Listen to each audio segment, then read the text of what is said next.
What up, and welcome back to the Cracking Cans Podcast, a podcast we talk cryptids, urban legends.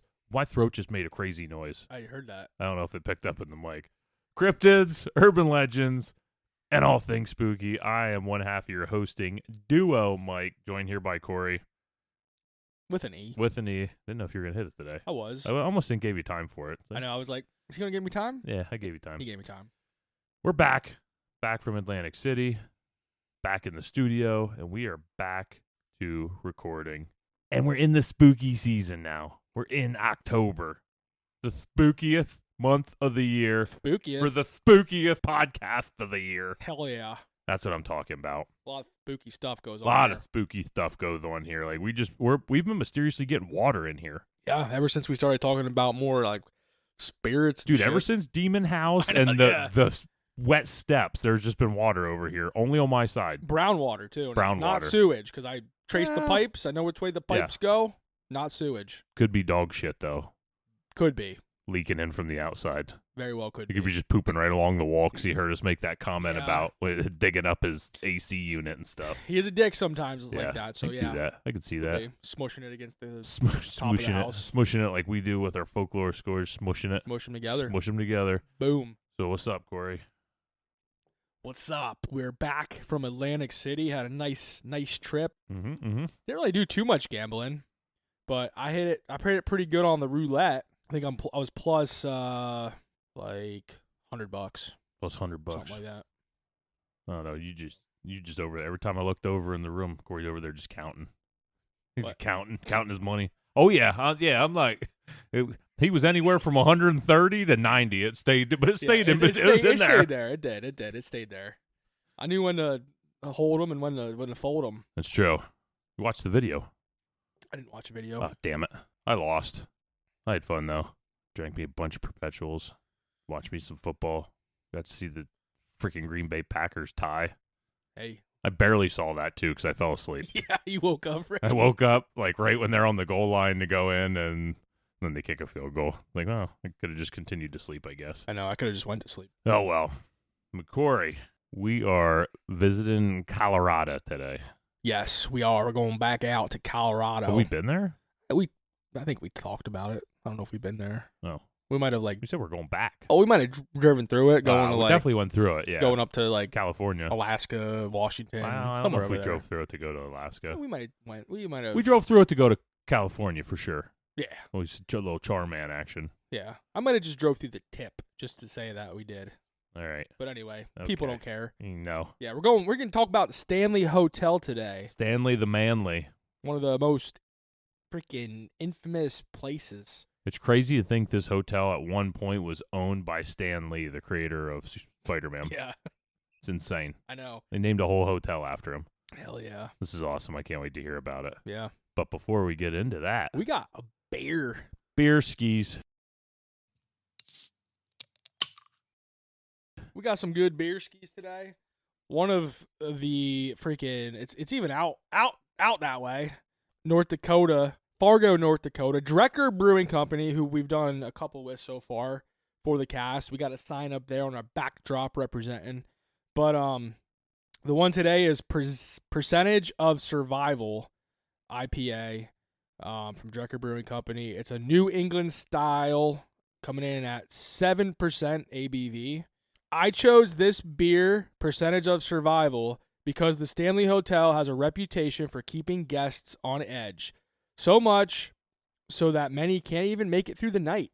Strange noises, ghostly apparitions, and restless energy make staying there an endurance test in its own right. And let's not forget the man who built it, Freelan Stanley. Stanley. Stanley. The Manly. Freelan Stanley. Stanley. Who arrived in Estes Park battling tuberculosis. Tuberculosis. Tuberculosis, yeah. Yeah. I stressed a couple syllables You there. did. Shut your You might have added one too. mouth. Well, give or take. Yeah. A disease with a survival rate of 50% at that time. So flip a coin. If you had it back then, you flip a coin, you live or die, basically was what it was down to. And just like Stanley beat the odds to build his grand hotel, This beer celebrates the spirit of those who survive the night and live to tell the tale. Dun, dun, dun. So yeah, that's what I got for the beer. You're not going to get into the can? You can get into the can if you want. I can get into the can? Yeah, go ahead. I like it because it gives real Price is Right vibes. So imagine this. Imagine you're there at the hotel. Obviously, maybe you survived the first night, but you still have reservations for an extra night there.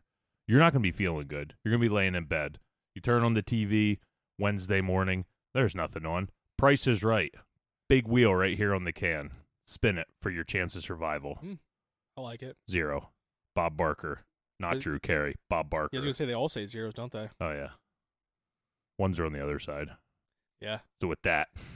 So with that, cheers, Ski. It's pineapple-y. It is. Woo-hoo-hoo! I feel like I described it good earlier. Corey took a sip. He said, this is really pineapple-y.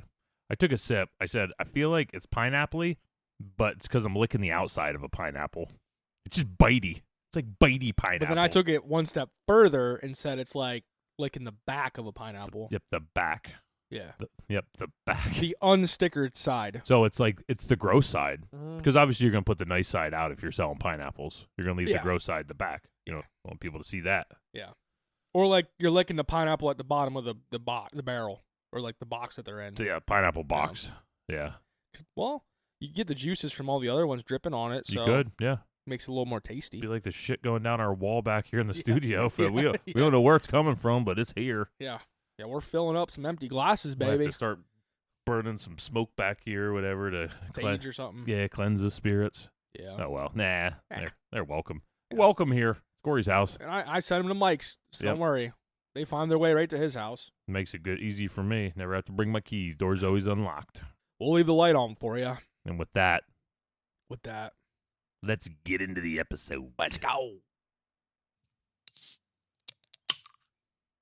But before we dig in too hard for this, I got, the one primary source that I used was usghostadventures.com, article titled Hauntings of the Stanley Hotel.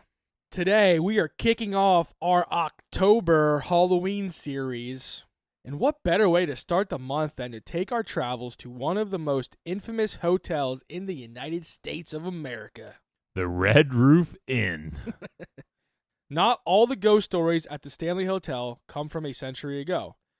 In the 1990s, when Dumb and Dumber was filming in Estes Park, yeah.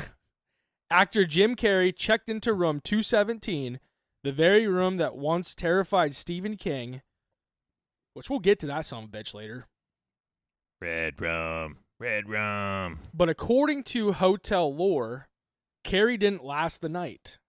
He lasted 2 seconds. You know what I'm saying? Oh, Corey knows from experience. 3 kids later. He reportedly bolted from the room after only a few hours, refusing to ever speak about what he saw or felt inside that night. And to this day, he's kept quiet, which only fuels the mystery.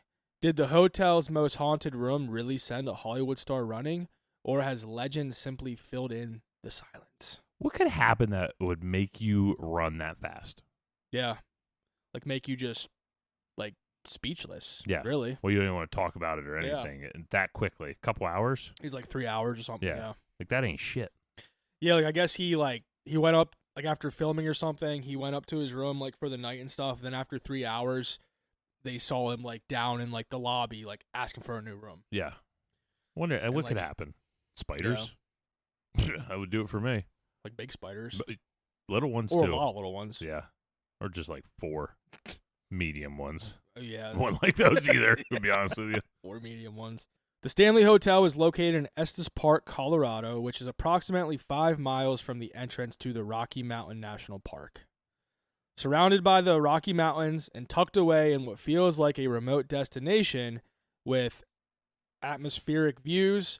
However, since the hotel opened in 1909, the area has really become a popular tourist destination that has centered around this infamous piece of history. Prior to the shops, restaurants, cabins that make Estes Park feel like a bustling mountain town today, this valley was a much more remote place, And for centuries, it was home to native peoples who came there seasonally to hunt, gather, connect with the land. And by the time the Stanley Hotel was built in 1909, most of those communities had been forced out, but their presence lingered in powerful ways. And we've talked a lot in past episodes about how spiritual energy can become tied to place or the land. And the Estes Valley is one of those landscapes. The native people believe this land carried deep meaning, shaped by the surrounding mountains, the circle of the valley, and the wildlife that moved through it. Some say that sense of energy is still there, woven into the ground itself. And maybe that's part of why the Stanley doesn't just feel historic, but also haunted.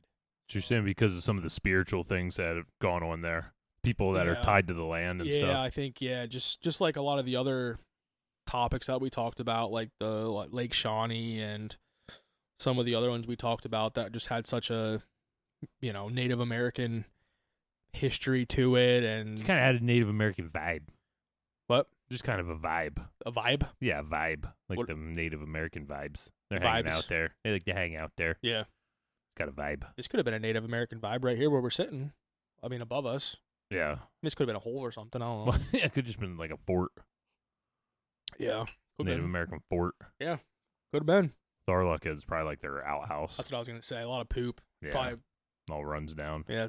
That's well. That's what we're getting now, but Native American poop. Found his way to the right place. That's right. And like I said, like that area, like when this hotel, I mean, we'll get into it here in a little bit, but like the hotel, when he built it, there was obviously like, there was nothing there. Like, so you might talk about this later. Did he build this hotel because of the tuberculosis?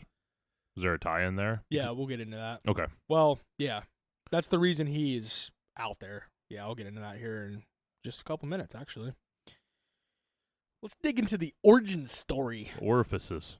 The Stanley Hotel was the brainchild of Freelan Oscar Stanley, the same guy behind the Stanley Steamer cars. And this guy, awesome. Yeah, freaking Stanley Steamer guy, awesome.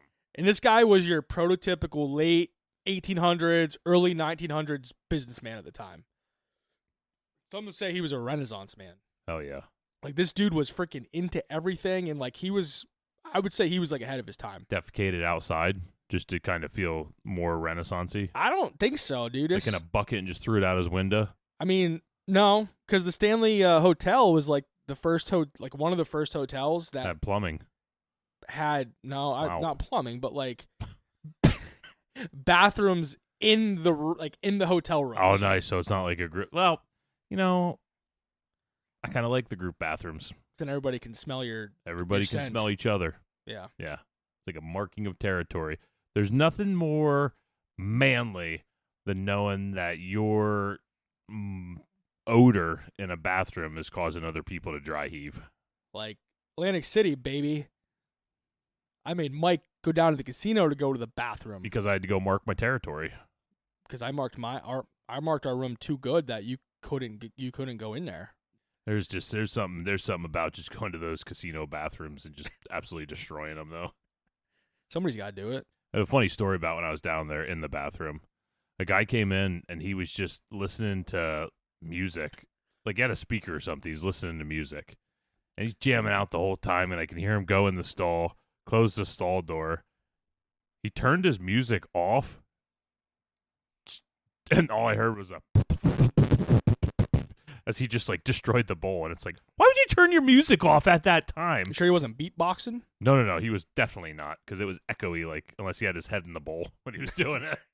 It's definitely coming from the toilet. Why would you turn your music off so that everybody could hear you at that moment? Claiming his territory. He knew You're right. He was a big son of a bitch in there, and he's like, I got to scare this bear away. It kind of worked. I mean, I was just done, so I left, but I was going to hang out in there just well, he didn't know that. He thought he chased you away. He did. Good for him. He might as well just smack two frying pans together. Yeah. Yeah. That would scare me away. Yeah. Imagine taking a crap and somebody just smacks frying pans like over your stall, like bang. Yeah, I would run. Yeah. Yep.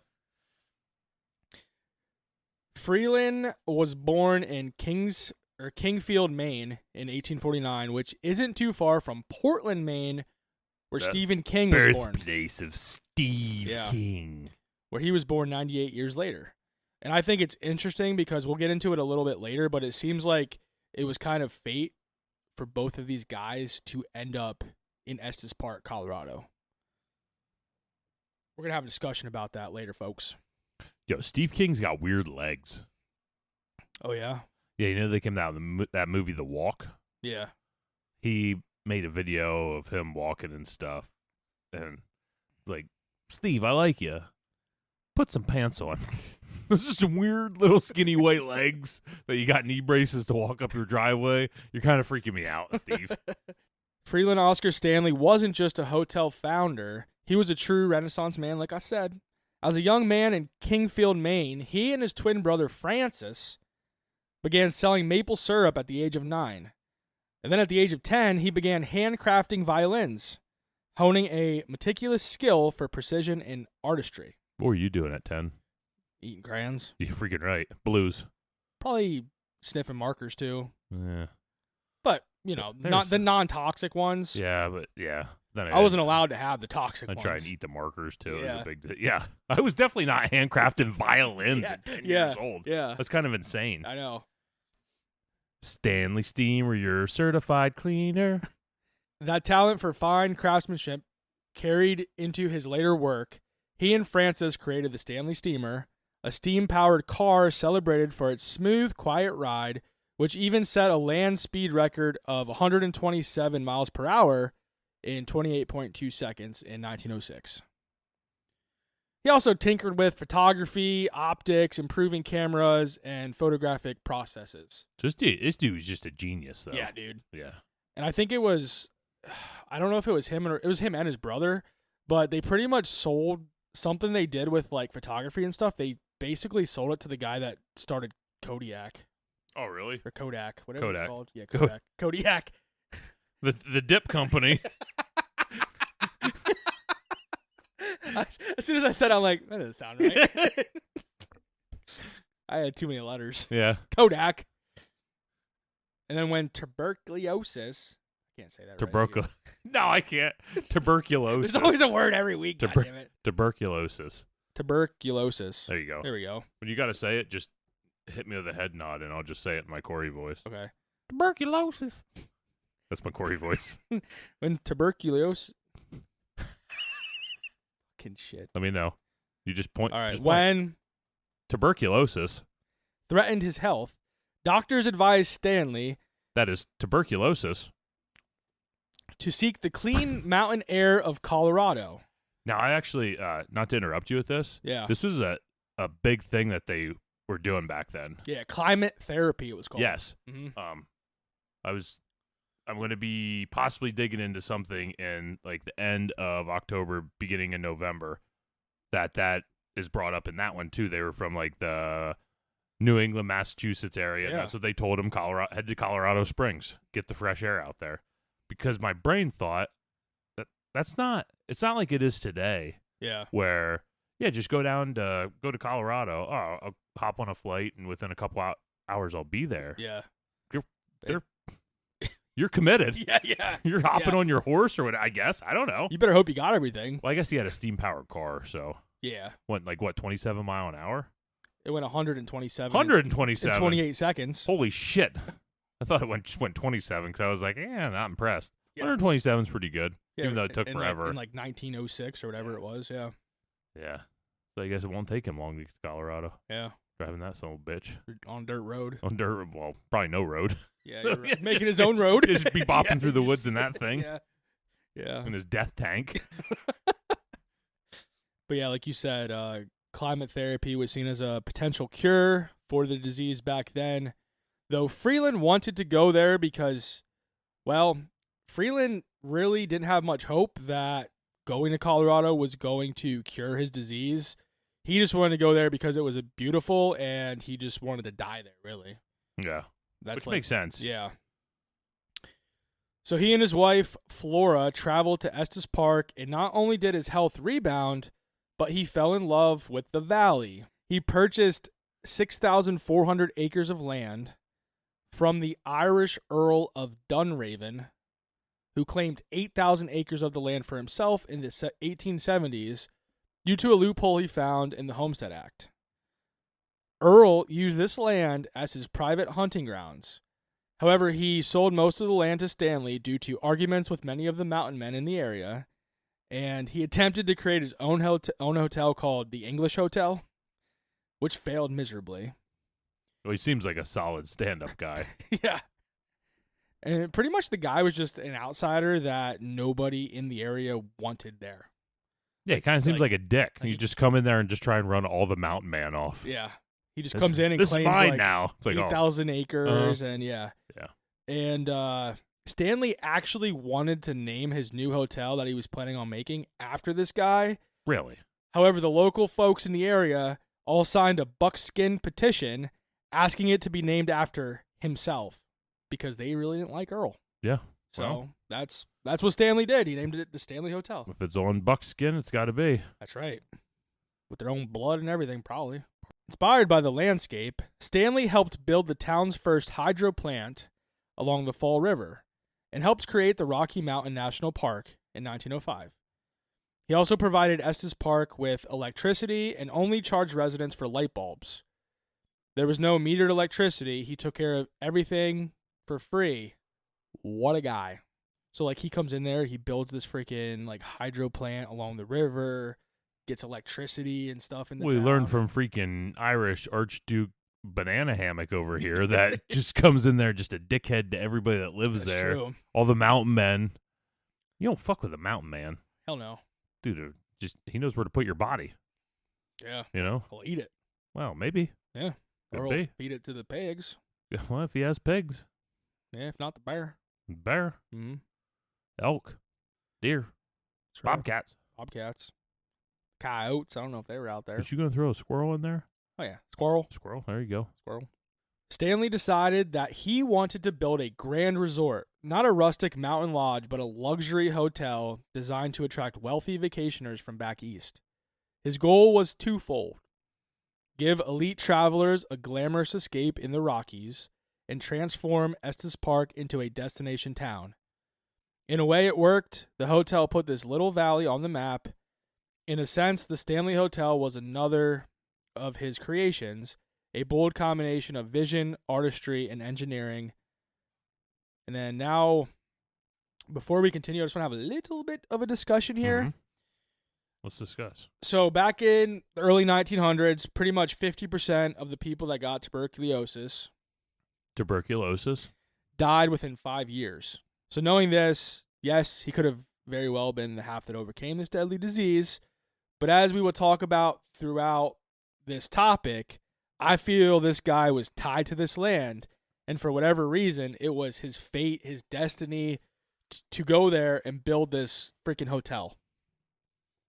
So, like, what are your thoughts so far just on, like, him and kind of what he's doing? And It seems like he's where he's supposed to be, you know? yeah, I feel like when you're super successful like that, you are where you're supposed to be. yeah. I don't know. I mean, it seems too like this guy was going to be successful no matter where he was. That's true. You know what I mean? But there are people that I assume were successful that got out there and didn't quite able to make it. Like, this dude's a wheeling dealer. Yeah. He is a people person, Yeah. I would say. Like, not charge anybody for electricity, but just sell light bulbs to them. Yeah. That's like a genius move. Yeah. You got friends. The hotel opens. The hotel construction began in 1907 and was completed by 1909. Did the hotel construction actually start by the original guy or no? Did he not ever actually break ground? Yeah, he did. Oh, he broke ground. Yep. Okay. Yep. So construction began in 1907 and was completed by 1909. And this was no easy feat because when construction on this hotel began, the closest railroad station was 25 miles away. So you're 25 miles from the closest, whatever you want to say, like the access to, like, getting your stuff quick, getting your Well, luckily you supplies. have a steam powered car that can, by being that far away, Yeah. they'll be going max speed by the time they get there. Yeah. So, just saying. Yeah. This hotel was a monumental beast for its time, and one that was absolutely unheard of in the Colorado wilderness. It cost $500,000 to build, which would equal about $17.5 million today. And the hotel was 7,500 feet above sea level. And when it was built, and over time, like this place obviously went through so many different renovations, additions, stuff like that. But when it was built, it was approximately 40,000 square feet with 48 bedrooms that featured 398 electrical light fixtures, 90 phones, in-suite bathrooms, so bathrooms that were inside the bedrooms, which wasn't common for the time, as most hotels had the bathrooms in the hallway that were for the community, for everyone to use.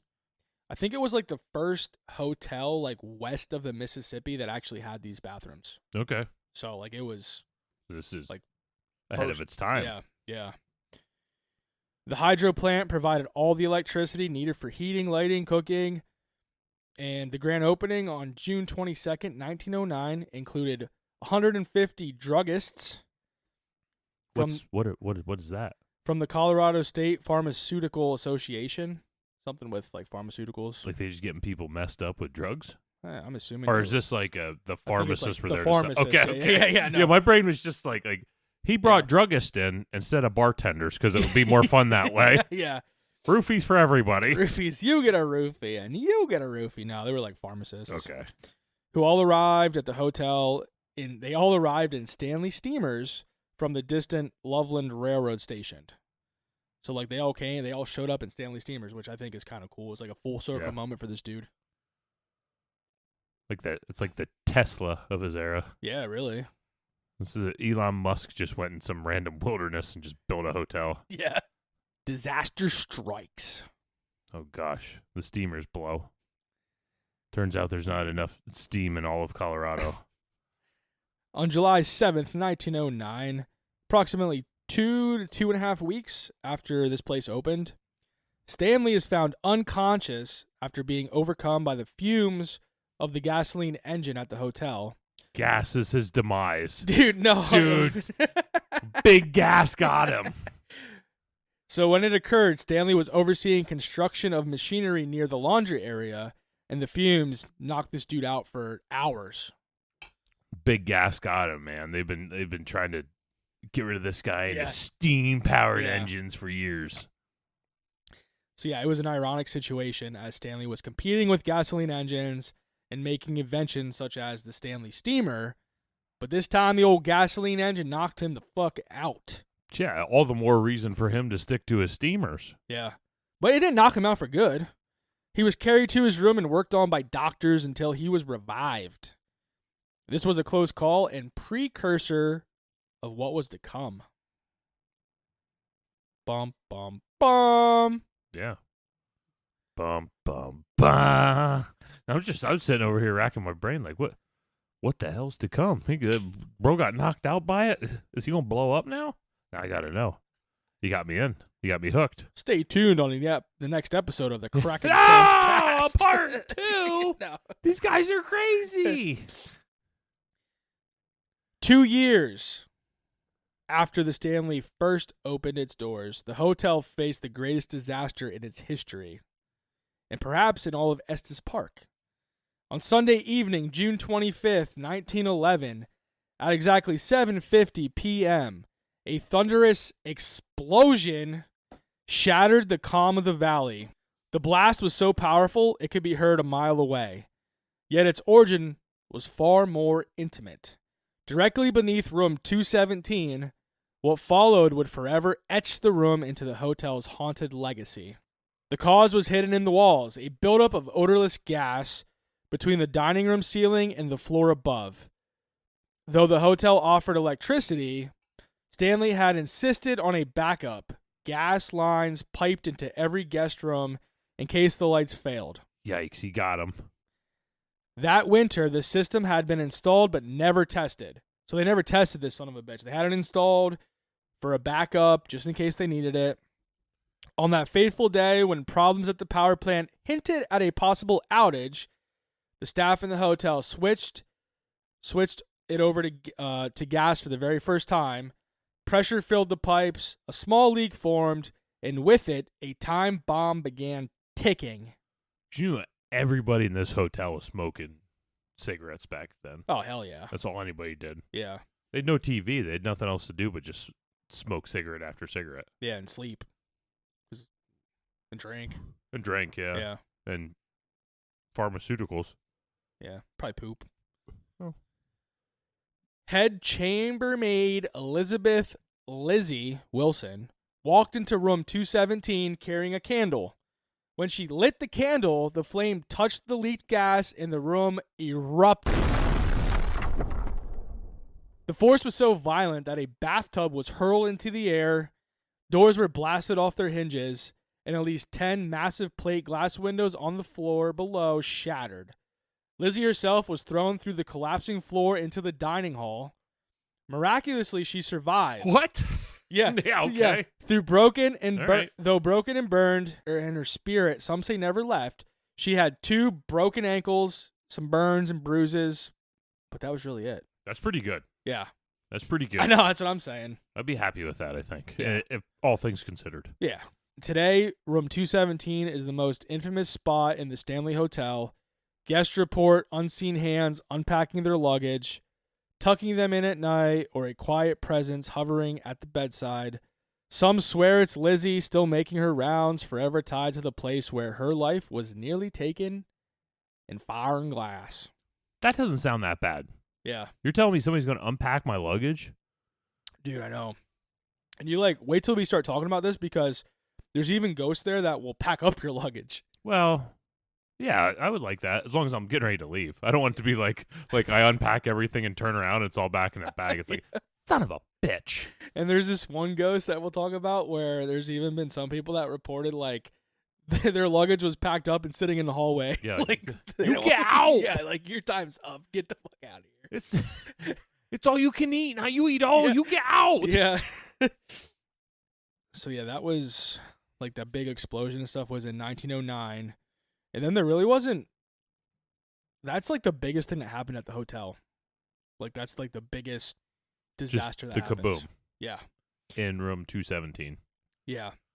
So we're gonna talk about when he sells it now and stuff, and then Stephen King, and then some of the other spirits are there. But the whole time I was digging into this, I was really trying to wrap my head around why is this place so haunted? We had said it was a Native American kind of area originally. Yeah. And that's one of the theories that we'll talk about, Native American mass burial grounds and stuff like that. Native Americans were so in tune with the earth. I know.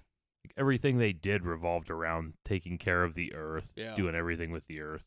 So could it even be not so much, I guess it would be the elemental spirit almost. Yeah. But because of them being driven out, it angers the spirits of the earth.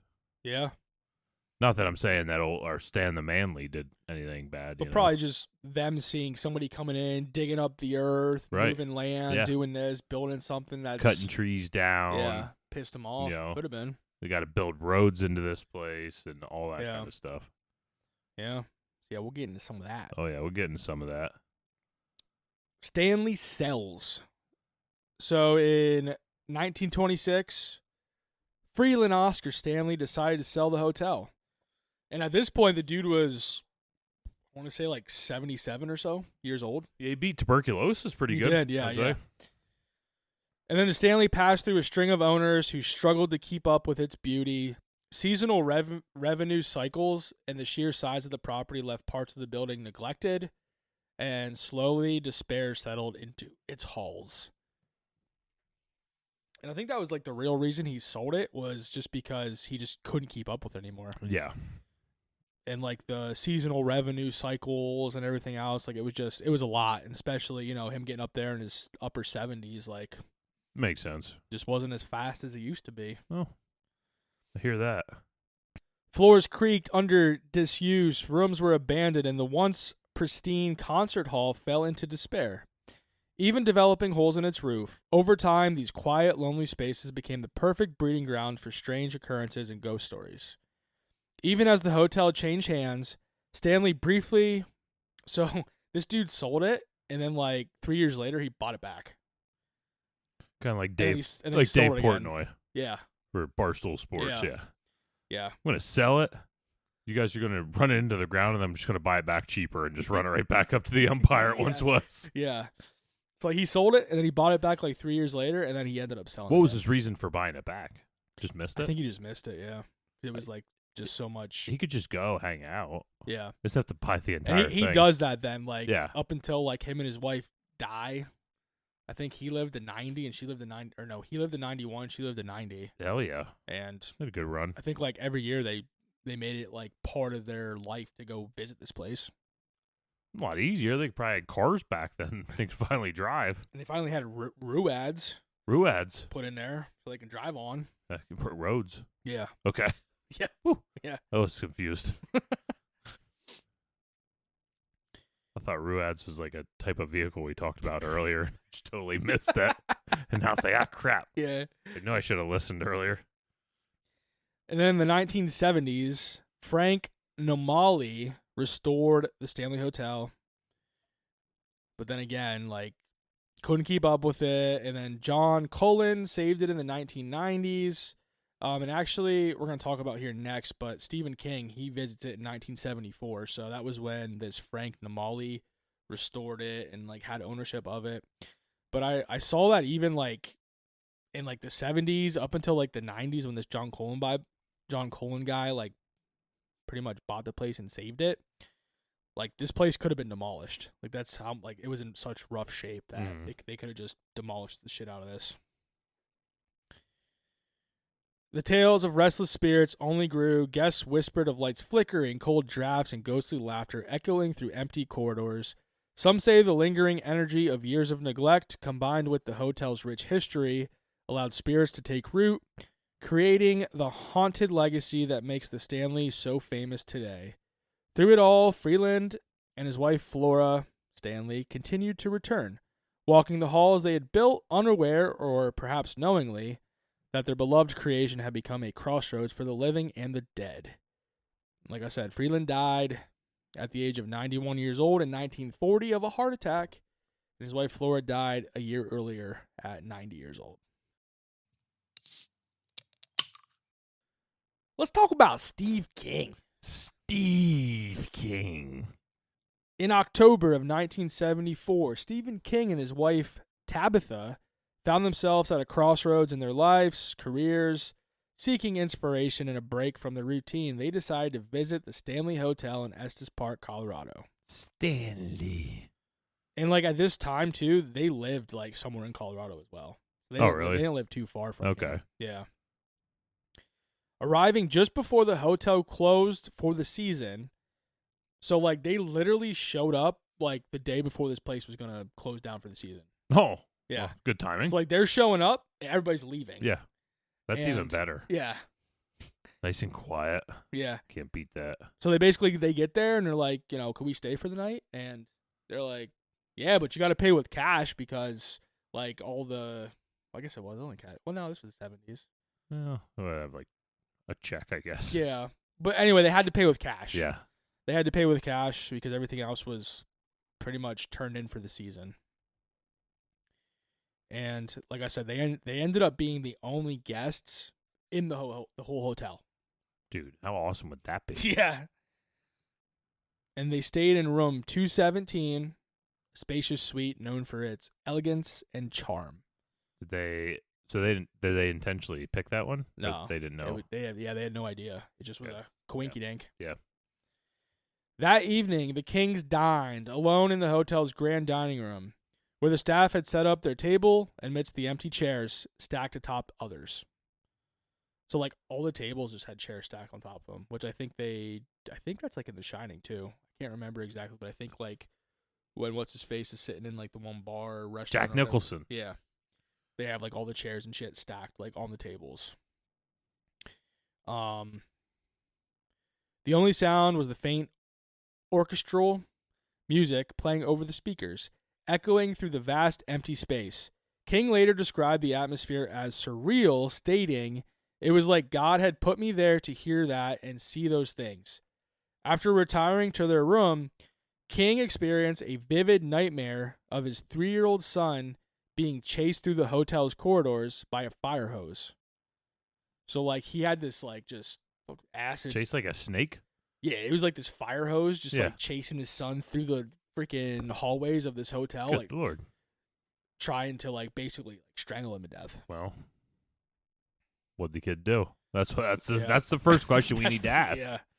What did that kid do? Yeah. King woke up in cold sweat, and by the time he finished a cigarette while gazing at the Rockies, so this dude woke up sweating and stuff and had a cigarette looking out the freaking window to, like, calm himself down. And then that's when, like, the core of The Shining had formed in his mind after having that nightmare. Nice. Yeah. That's all it took. Yeah, that's all it took. The next morning, King and his wife departed, and he never returned to the Stanley Hotel. However, the haunting and eerie ambience of that night lingered in his memory, fueling the creation of his 1977 novel, The Shining. In the book, the Overlook Hotel mirrors the Stanley Hotel's isolation, and Room 217 becomes the infamous Room 237, where much of the supernatural activity unfolds. And his experience at the Stanley Hotel serves as a testament to how real-life encounters can inspire fictional masterpieces. The hotel's haunting presence and the solitude of that night became the perfect backdrop for the chilling tale that would captivate readers worldwide. So he didn't have some kind of crazy experience there, though. No. Um, It was pretty much just how the place made him feel. Yeah. I think it was more or less just basically him and his wife just being there alone and just seeing this freaking grand hotel, just pretty much just you two there, and just like everything he saw. Just I think that's all just helped him inspire like The Shining. I'm pretty sure, and I could be wrong on it, but I'm pretty sure The Shining is his only novel that doesn't take place in Maine. Oh, really? Yeah, I think everything else obviously takes place in Maine, where he's from, all that. But The Shining is the only one that doesn't. Huh. I don't know. I mean, I don't know that. I mean, I didn't know that. Well, now you do. Fact check it. Yeah, I could be wrong, but I'm pretty sure I'm not. 'Cause I'm a It genius. sounds good. It does sound good. Either way. Yeah, he's confident in it. I believe him. Yeah. So now we're going to talk about the hauntings at this place. Haunted. This place is haunted too? Son of a bitch. I didn't know this was the kind of story. I'll get a leg cramp. Oh. Caught it before it happened. Yeah. Well, we better hope don't come back. Yeah. Croc fell off, so you better hope that goes back on. Yeah, I don't want to see them fuckers. Since the late 1950s, guests have whispered of strange disturbances in room 217. 217. Crazy shit happens. It's said the tortured spirit of Elizabeth Lizzie Wilson, the head chambermaid whose life was forever altered by the infamous gas explosion, still roams the room. Unmarried couples often wake to the sensation of an invisible force pushing them apart. Lizzie's presence... Good Christian woman this woman is, huh? Dude, yeah, really, because let me see if I have it here. Lizzie's presence is mischievous but selective. She's known to remove the luggage of single men and leave it outside the doors, as if to remind them that a bachelor lifestyle isn't welcome here. Nice. Good for her. Despite her interventions, Lizzie is said to be relatively friendly to most, spending her afterlife much as she did her living hours, cleaning the room, organizing, and moving through walls unseen. Guests have reported countless encounters, lights flickering, footsteps echoing, and the unmistakable feeling of being watched. And what else did it say about this girl? Oh, this Lizzie lady too. Like once the explosion happened, there were like some stories that said she was like in a coma, but I don't know if that's true or not. Yeah. But whether she was or not, once she was like better, she went right back to work there, and actually worked there till like 1950.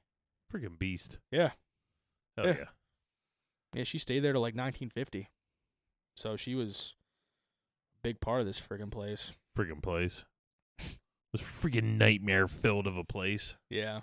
And like we talked about earlier, even celebrities have felt her wrath. In 1994, actor Jim Carrey requested room 217 while filming Dumb and Dumber. Alrighty then. He lasted a mere 3 hours before bolting. I don't get it. Leaving behind questions that remain unanswered. Jim, get him on here. Get on the cast. We got questions for you. Yeah. What did he see? Did Lizzie give him the same treatment she reserves for certain guests? Probably. Probably. Probably. Elizabeth's spirit is far from the only one haunting the Stanley. Though Room 217's tragic accident is one of the few documented disasters, the hotel seems alive with multiple specters, their numbers growing as guests flock here for its chilling history. Since the release of The Shining in 1977, paranormal investigators and amateur ghost hunters alike have descended upon the Stanley, drawn by stories of the apparitions, unexplained noises, and eerie activity that defy explanation. Dude, Ghost Hunters on Sci-Fi Channel, they did like a live show from there on Halloween night. I think I saw that Forever ago. Yeah, I think I remember watching that. Remember, yeah. I was so mad because I wasn't going to be at home to watch that, so I had to watch it at my aunt's house. Just made everybody, there's like, adults there. Like, was that Taps that was? Yeah. Taps Ghost Hunters. Yeah, I'm pretty sure I saw some of that. But it was pretty boring, really, because it was live. Yeah. And then after the live episode, they did a regular episode on kind of their entire night through there and stuff like that. But yeah. And like looking at the place, like I looked at a lot of pictures of this place, and like, the place is freaking nice. well, yeah, It's a 4-star hotel. Like it doesn't look like a haunted place. Well, yeah. What does a haunted place look like? Run down, abandoned, maybe overgrown a little bit, A little smelly. smelly. Mm-hmm. Pooh. Your house might be haunted. Might be. A little smelly Especially here down here. sometimes. Down here, it's Oh, yeah. definitely haunted after you leave too. Room 217, famously changed to 237 in the movie, is said to be a portal. Ideas, thoughts, emotions seem to transfer from the spirits to the minds of the unlucky guests. So is that what scares people out of it so much, you I think think? so. Is it so Kind of reminds me of like Freddy Krueger vibes. yeah, so is it like these people kind of have dreams of the thoughts of the ghost, or do their actual emotions start to change in the present to what the ghost is in that room? I think it could be like a little bit of both. Yeah. Because I was kind of thinking like this Stephen King having that dream about the fire hose and stuff.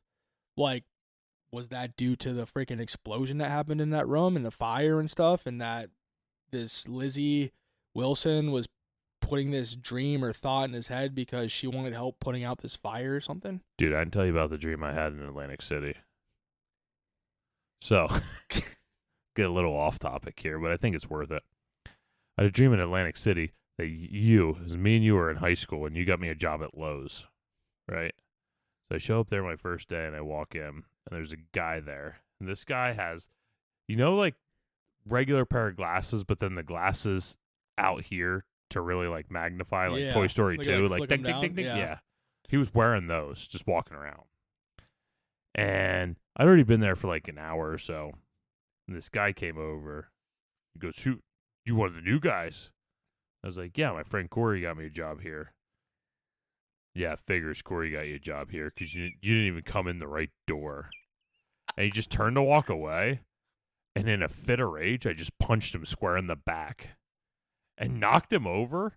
And when he turned around, I just had like garden shears, the big long-handled ones, over his balls, just staring at him.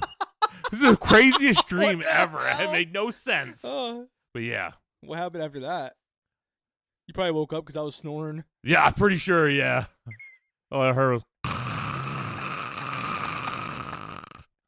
No, I think I let him up after that. And... That was your last day of work? Yeah, more or less, yeah. But I think I said to him, like, "You say a word about this, I'll freaking chop your nuts off." And then I woke up. But yeah. Made me feel very John Wick-esque, That's pretty cool. Yeah, I guess, yeah. Freaking violent-ass dreams I'm having. So tell me about your feelings right now. Yeah, angry. Angry. What are you feeling inside? I went to bed like that because Corey wouldn't stop snoring. Taking a vote whether you're going next year. Yeah. And you and Justin going to be rooming together because me and Travis voted no with that snoring ass. Getting the scale out. Corey's like, "If I'm under a certain weight, I don't snore." I said, "You son of a bitch, I'm bringing a scale then. You ain't getting in my car unless you're under that weight. That's the only way." All right, we're going to talk about the 4th floor now. The 4th floor. The 4th floor is a playground for spirits. Ghost children run, laugh, and move small objects like lollipops left for them. Their energy is playful but eerie, leaving visitors unsettled. Room 407 hosts the mischievous Irishman, believed to be Lord Dunraven. So that's the original guy. Well, like the guy that owned the land. That's the one that Stanley bought it off of. Bought the land off of, yes. And he's the one that, yeah. He's the one that came there. That's who they claimed like 8,000 acres. Can't name the hotel after all that. Yeah. So there's like Lord Farquaad. Yeah, they think that this little Lord Farquaad, is this mischievous Irishman, is in room 407. An unpopular Irish noble who haunts the room with flickering lights, hair tugging, and small little pranks. Well, that's interesting. Yeah. To be like a lord, but that's what you resort to in the afterlife. Yeah. I don't know. I don't know. Room 428 houses the Silent Cowboy, thought to be Rocky Mountain Jim Nugent, a notorious mountain man and outlaw. This dude, I don't know anything else about him, but he sounds fucking awesome. Yeah, I know, dude. He probably fucking robbed. Awesome. You know how many times he robbed that train station? I hope he robs me when I'm there. Yeah. Hell yeah. Yeah. Freaking Cowboy Ted Nugent? Jim Nugent. It was Rocky Mountain Jim Nugent. Wacky Walkie Mountain. Jim Nugent. Jim Nugent. Sounds like a fucking wrestler. Dude, he sounds like I'd be all right with him. Like he's ready to fight Hacksaw Jim Duggan. Yeah, dude. I'm all right with this guy. Yeah, I know. When I saw that name too. What room's this? 428. 428. I'd stay there. Yeah. Guests report the sensation of a tall figure sitting at the foot of their bed, and female visitors have felt phantom touches. Dude, this guy's so cool. Yeah. He's so cool. Yeah, they wake up like, I'm not in the mood. Yeah. They wake up pregnant from freaking Jimmy Nugent. Yeah. What's his name? Jimmy Neutron. No, this guy's name. Guy. Rocky Mountain Jim Nugent. Jim. So it was Jim. Yeah, I yeah. just made him Jimmy. Yeah. Jimmy fucking Neutron, Corey says. Son of a. Yeah, you're on a Jimmy. You're calling Jimmy. this. We're calling him Jimmy. Jimmy Nugent. Jimmy Nugent, late great uncle of Teddy Nugent. Yeah. Strap Assassin 1. These spirits carry their historical grudges into the present, their presence a reminder of the hotel's storied past. Lucy in the concert hall. Kind of sounds like a band. It does, dude. I almost just started singing Lucy in the Sky with Diamonds. Yeah, that's what I was thinking from the Beatles. The concert hall, the second building to the right of the main lobby, is one of the most haunted areas in the Stanley Hotel's 11-building complex.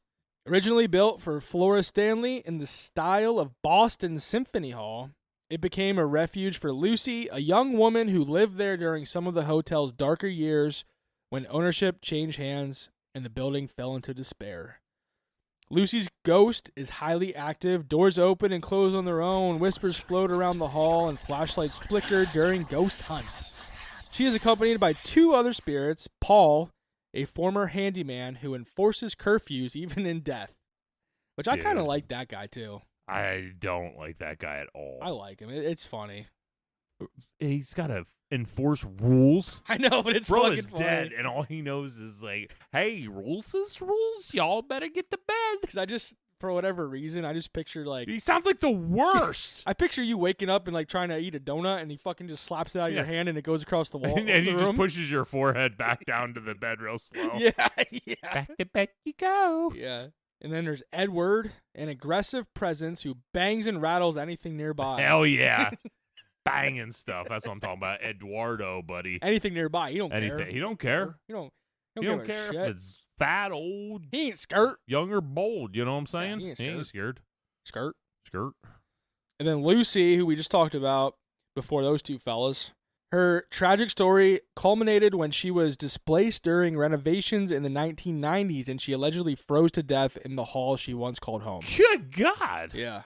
Jeez. Did that really happen? I don't know. There's no like record. I don't of really that. dig into it too much because I was just like, that's real. Well, there's certain things you don't want to dig too far into because they might just not be real. That's what I'm saying. So And I was like, some of this stuff's just a lot cooler when it's. that's right. Yeah. So, yeah. And then the last, I mean, there's other ones there, but these were just some of the big ones. The other one is the Stanleys, Freelan and Flora. the music room and ballroom. The founders themselves are never far from their creation. Flora Stanley's passion for music continues after death. Her Steinway piano in the 217 Wine Bar, once the music room, plays by itself. And visitors have reported... I read that like some visitors report like just going over by the piano and stuff and just like not even like playing but like pretending to play and like the fucking cover just slams on their fingers. Oh, dude, that would suck. That would suck. That happened to my kid the one day. Really? We have that little we have the piano in there, but it was more so he lifted up the cover and started playing, but he wanted to play with his other hand, so he just let go of it and smashed down. It's not fun. Yeah. They're heavy. Yeah. Yeah. Don't touch her piano. Don't touch her piano. No. She's a pianist. Yeah. And then Freelan Stanley, the great Stanley. Dude, I want to meet this guy. This guy's awesome. Well. I don't care. He's awesome. Yeah. I don't care. I don't know where he's buried. I don't care. He's probably buried at the Stanley. Probably. Probably. Under room 519. Only 4 floors. It gets crazy. So Freelan Stanley often appears in reflection throughout the lobby and is frequently seen enjoying late-night gatherings in the McGregor Ballroom, where ghostly parties echo with laughter and music and clinking glasses long after this the guy's living so is gone. awesome. I know, he's still partying even in the afterlife. afterlife, dude. Yeah. I knew he was going to be awesome. Yeah. I knew he was going to be awesome. Yep. So let's dig into the theories. The theories. Theories. Paranormal investigators point to the hotel's grand 101-foot wide lobby and spiral staircase where mirrors facing one another create what they call a metaphysical portal, a vortex that allows spirits to linger long after their mortal lives ended, a compelling explanation for why the Stanley has become a spectral playground for its many phantoms. So because of the way it's built is allowing the spirits to linger there longer and not move to the afterlife. Yeah. Long hallways. It's more, in particular, they're saying like this, in the 100 foot wide lobby, there's like this spiral staircase, and then there's a bunch of mirrors that are like directly across from each other. So like they're saying where this staircase is and these mirrors are creating like a portal. Okay. And then we talked about a little bit earlier, legends whisper that the Stanley might sit atop a native burial ground. While this has never been proven, the area's history of the natives, inhabiting the land adds a shadow of plausibility. And I think that might have been mentioned in like the Shining movie. I think something about like Native American burial ground or something. It was built on that or something. Okay. I don't remember. I think there might have been something talked about there. I think It's the go-to. It's a quick and easy way. It is. Yeah. Another possibility, residual energy from tragedy and neglect. The hotel experienced fires over the years, the 1911 gas explosion in room 217, and decades of periods of neglect after Stanley sold it.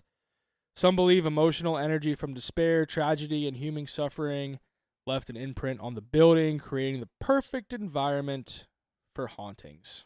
It just doesn't seem like to go in that direction that there was enough suffering in the building. Right, and then like I was thinking about that a little bit more, so what could add to that a little bit, I guess, is like when this place was just sitting in despair, like there could have been like squatters and other people there doing drugs, dying, banging.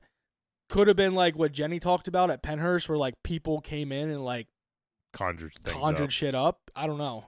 That's just something that I was trying to think about residual energy, tragedy, neglect. Like, could there have been some stuff that happened from people that were just squatting in this place? I don't know. Yeah, I don't think if things were conjured up, it would be like a residual energy. No, but more or less like the squatters and people that were just,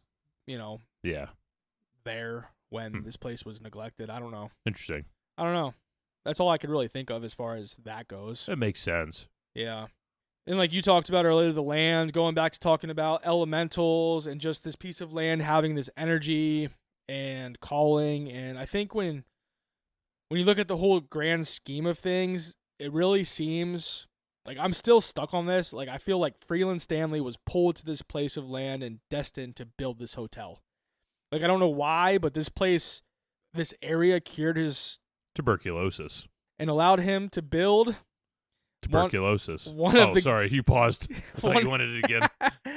And allowed him to build one of the grandest hotels of its time, And then this hotel also pulled in Steve King, and helped him get inspiration for one of the greatest horror masterpieces ever written. And it revitalized his career. Did this land need Stan Lee to help build this place up to bring people there? Did this land need people there? Did it need Stephen King to save the dying hotel to keep people there? I don't know. I was just really stuck on those two.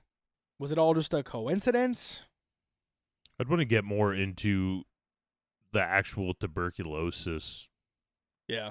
If any part of the hotel was used for a ward or something like that at any time. Yeah, that's true. Being like a fresh air place where rich people sending a lot of their relatives that had tuberculosis, because a lot of these really, really haunted places, these were all tuberculosis. What's the word I want to use? I know what you're sanitariums. saying. Yeah. So they were sending all these people there kind of for their last days, and it was suffering. But I don't think they had that at this hotel, just from what you presented.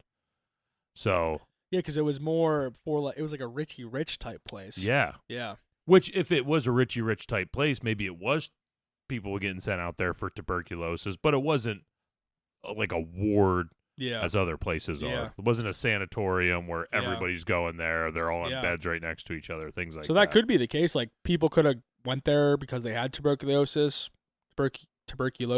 Yeah. And just died there. And maybe there's no reports of actually people dying. Yeah, it could be. I don't know. So which one do you lean towards the most? I'm more leaning towards the land. The land itself and just what was there before the hotel was built. I agree. Really? I agree. I'm thinking. I think some kind of spiritual element is there. Because there's not enough tragedy and disaster there to really make it seem like that's the reason for all this. Yeah, one thing. Yeah. More or less. And she didn't even die. No. And she went back to work there. Yeah, so it's not like she never came back. She worked there for another 40 years. Yeah. So, yeah. Obviously, with the way it seemed like how long people work there, it wasn't horrible, nasty working conditions or anything like that either. Yeah. So I don't know. Spirituals I got. Yeah. That's what I vote. That's what I think too. So I guess that's what we're both kind of leaning on. We voted spiritual element. That's correct. Stamp that bitch out. Boom ski. Stanley Hotel. Stanley Steamer's your certified cleaner. But yeah, when I was just thinking about the Stanley Hotel, I just thought that there was gonna be some kind of a mass shooting or I think of the Valentine's Day massacre. I don't know. That's what goes to my brain. There was some kind of big mob ties to. I thought there was gonna be some to this Colorado huge fucking thing, but there wasn't. Nothing. So that kind of depressed me a little bit. And the other thing I think too is, I don't think, and I could be wrong, but I don't think, in my mind, I'm thinking that Stephen King with The Shining and all that stuff, I think that just really brought this place up for to sure. where it is. Yeah. And it just, over time, just with how popular The Shining has become. But even Stephen King's story when he was there wasn't anything insane. No. But I think more people are bought into The Shining and the book and just all the stuff that happened in that they just transfer that over to. If you go somewhere looking for something, you're going to get it. You're going to find something. Yeah. For sure. Yeah. And I also feel like maybe on the flip side, if you go there trying to debunk these things, maybe you probably could debunk some of them. Yeah. But yeah, it's interesting. Do you think this place is haunted? Ooh. I'm going to have to say one thumb up, one thumb down. I'm in the middle. Yeah. Based off of everything that I researched, it's hard to definitively say yes. Yeah. The only thing that's making me lean that way at all is just because of all the different ghosts that people have talked about being there. But again, is that just something that if there's supposed to be a ghost there, Yeah. are you gonna find something there? Yeah. Yeah. I don't know. It's tough. I'm going to go for this one. I'm not sold that it's haunted. Yeah. I think if I had a gun in my head, I would probably have to lean that way. Yeah. If I had to say, like, yes or no, Yeah. I can't be in the middle. Lean a little I would lean more more towards the no side. Yeah, Yeah. Interesting. for sure. And we can go someday. We'll figure it out. Yeah, we'll get over there. Yeah. We'll start a GoFundMe. Just another thing to add to the list. Add to the list. Places we ain't going. Yeah, we ain't going. It's fun to talk about. Yeah. So That's all we got for the Stanley. that's all we got for the Stanley. But hey, guys, if you enjoyed this episode, make sure to give us a 5-star review whenever you're listening. Helps grow the cast. Helps people to be able to see us, listen to us, enjoy us. And also, if you want to get a good look at our mugs, you go over to Facebook, Instagram, YouTube. We got our shorts up there where you can see our stupid faces. Sorry in advance if you're on your way over Yeah, there. because my grays they're trying to catch up to They're my coming, mugs. dude. They're coming. They're coming. They are. Also, we have buy us coffee. You can go over there. You can buy us coffee. Corey won't drink coffee, but I will. I'll drink the beer. Yeah. Buy us a beer. You Buy wanna us send coffee. Water. He has coffee. No way I get it. Corey don't get nothing. Dumping that shit out. Don't send us it. I'll just drink 2. It's not a real coffee. Don't send us. It's like they're going to send it in the mail to his house. But with that, I'm Crack Daddy Mike. I am out of here. I'm the BK Corey. That's BK Corey with He's the so E. stupid, Corey. He is so stupid, Corey. Stupid Corey. Stupid Mike's so Corey nice. with the E. He's stupid, Mike's the Corey. nicest Stupid guy Corey. ever. Corey, so stupid, Corey. Wow, you said I was nice. Stupid. He's so stupid. Don't care. He's dumb. He's so stupid.